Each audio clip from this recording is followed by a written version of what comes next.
இன்றைக்கி வந்து பார்த்திங்கன்னா நாள் கொஞ்சம் ஜாலியாக தாங்க போச்சு. ஏன்னா இன்றைக்கி செவ்வாய்க்கிழமை அமாவாசை. அப்புறம் அதனால் வந்துட்டு நானும் எங்கள் வீட்டுக்காரும் குலதெய்வ கோயிலுக்கு போகலாம் அப்படின்ட்டு மதியமாக கிளம்பிட்டோம்.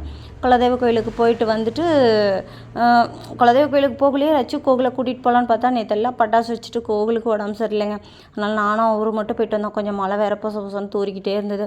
கோயிலுக்கு போயிட்டு வந்துட்டு சரி ரச்சுக்கு கோவிலுக்கு செப்பல் இல்லை, சரி செப்பல் கடையில் ஆஃபர் போட்டிருக்காங்க அப்படின்னு சொன்னாங்கன்ட்டு நானும் அவங்க அப்பா ரச்சு 3 பேர் தாங்க போனோம். தம்பிக்கு உடம்பு சரியில்லைங்கனால அப்புறம் அங்கே போயிட்டு பார்த்தா பொம்பளை பிள்ளைங்களுக்கு தாங்க அவ்வளோ அழகழகாக இருந்தது. பசங்களுக்கு ஒரு ஷூவாக செப்பல் மாட்டுற மாதிரி இந்த மாதிரி தாங்க. ஆனால் அந்த பொம்பளை பிள்ளைங்க செப்பல் பார்க்கக்குள்ள சின்னதுலேருந்து குழந்தைங்களுக்குலாம் அவ்வளோ அழகழகாக இருந்தது. பார்க்கவே நல்லா இருந்தது. எதை விடுறது எதை எடுக்கிறது அப்படின்ற மாதிரி இருந்ததுங்க. அப்புறம் கோவிலுக்கு ஒரு 2 செட்டும் பாப்பாவுக்கு ஒரு 3 செட்டும் எடுத்துகிட்டு வந்தேன். எனக்கு கோவிலுக்கு அவ்வளோ வெரைட்டி கிடைக்கல. சரி மறுபடியும் போனால் எடுத்துக்கலாம், ஆஃபர் இருக்குது, இன்னும் 1 மாதத்துக்கு இருக்குன்னாங்க.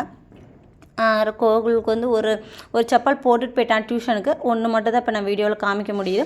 பாப்பாவது 3 செப்பல். பாப்பா அது எப்படி இருக்குன்ட்டு சொல்லுங்கள், ஒவ்வொரு டிசைனும் எப்படி இருக்குன்ட்டு சொல்லுங்கள்.